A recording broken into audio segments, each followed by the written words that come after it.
Thank you. There's a few comments that I'd like to make myself, and just looking at your opening statement, and I would consider it to be over-optimistic in terms of the view.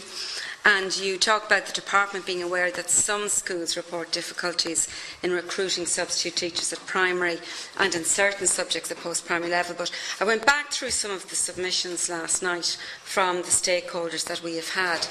And the INTO themselves have spoken about 90% of their principals experiencing difficulty in getting subs, and 83% of those principals said that it was far more difficult in 2017 than it had been for 2016.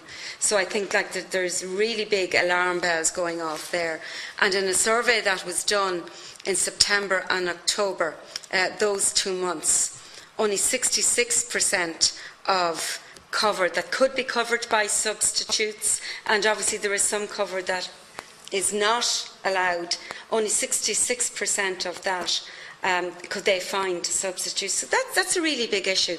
That was nearly 6,000 school days not being covered by teachers. So that has a really, really big impact on the students within our schools. And there's a number of recommendations that were made from the variety of stakeholders that certainly I would feel were very worthwhile, particularly the supply teacher panels. And I accept that it can be difficult when we have a shortage of teachers to set up panels, but I've seen the frustration, particularly at primary level, of teachers, of principals, making phone calls after phone calls after phone calls over the weekend, through the week, to try to get substitutes, and it's just not working. The fourth year BEd, to be perfectly honest, I think the day you start to learn about teaching is your first day as a teacher in a classroom. I went through a 3-year BEd myself, and it's now 4 years, and I really think that we could look at changing the final year to a type of internship within a school. And I know that there was a blockage there in 2015 in terms of, and that has caused a lot of the problem because there hadn't been forward thinking in relation to that. I think we absolutely need to look at teachers qualified in other jurisdictions, and if we can't encourage our own home, and it is something that we should do, but when you look at teachers that are in Dubai or in other countries, and it's the cost of rent and the cost of housing here that is a huge problem for them. And while you might say that they're starting on a fairly okay salary, but trying to pay a mortgage, trying to pay a high rent, it's practically impossible. So the advantages of taking a job abroad on low tax, free accommodation, flights back home, particularly for a couple, are very attractive. And I do absolutely agree with my colleagues that we absolutely need to do more to bring our teachers. They're highly qualified. They've gone through a really good education system here. We have paid for them to have their qualifications. So we should be doing more, absolutely, about retaining them. I think reforming the PME course too is vital, because that was one of the issues that came up about the cost of it and about the length of time. And I think that's something that we seriously need to look at. You talk in the opening statement about the Teacher Supply Steering Group, which is chaired by the Secretary-General of the Department. But I'd like to know who else is on that steering group, because obviously we know there's only one person on it. And also, you say that a number of working groups are reporting and making recommendations. So who are the other working groups, and who do they represent? I think it's important that we would have that type of information. And then finally, just to make the point, and I know that some of my colleagues have spoken about a situation before where there possibly will be a peak next year, and then that we may not have a need for teachers afterwards. But if what happened in the past is going to happen, where we as a country are running out of skills, if we know we're approaching full employment and we don't have people with skills, we may have a lot of migrant workers coming over to Ireland with their children and with their families. So that could bring another level of stress back on the education system.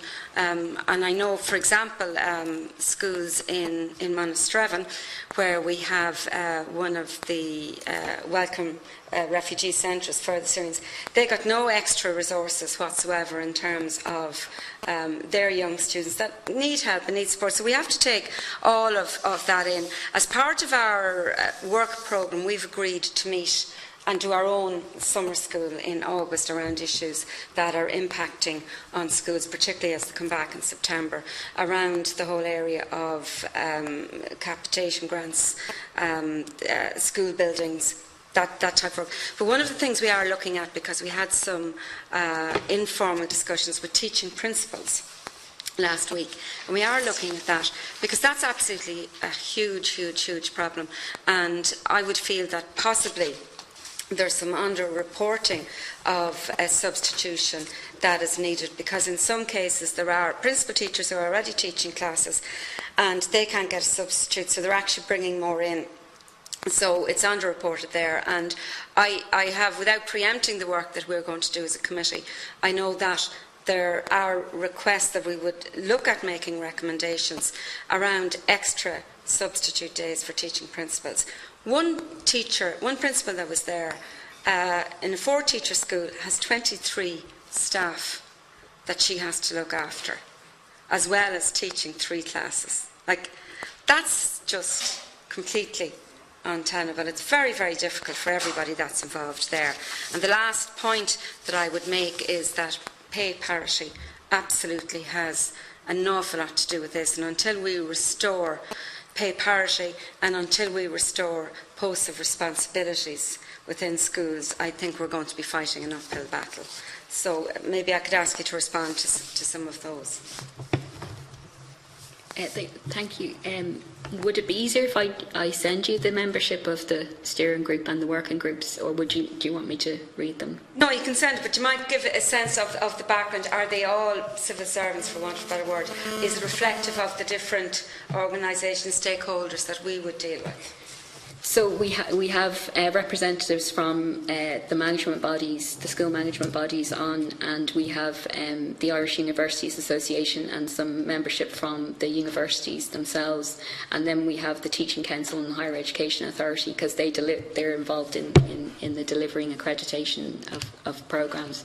And then there are internal memberships. I'm a member, and some of my colleagues.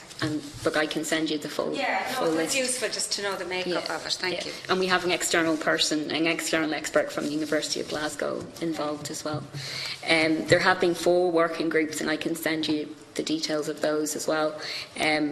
One looking at communications, one looking at higher education issues. My group looks at data and the research that's required, and then the 4th group looking at terms and conditions issues. That's certainly helpful to know the different areas. Yeah. Thank you.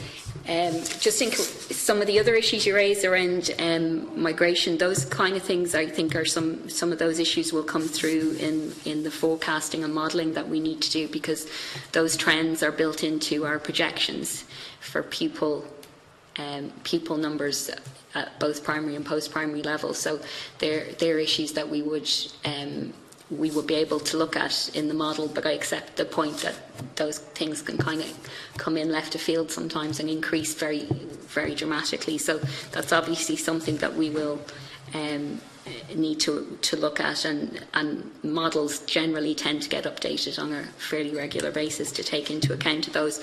And I suppose you look at the model, but you also take in information from people on the ground so that you get a sense of what's happening, because different things can be happening in different parts of the country. Just in relation to the 4th year BEd, students are allowed to work in substitute jobs when they're in their final year. Is correct? Yeah, providing that they're registered with the Teaching Council. But just on the overall reconfigured initial teacher education programmes, they're currently being reviewed by the Council.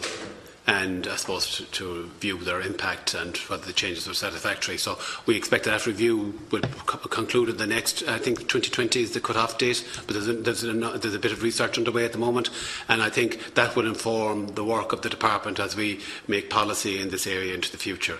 And they will also be looking at the accreditation criteria and all aspects of that, including the placement and all of that.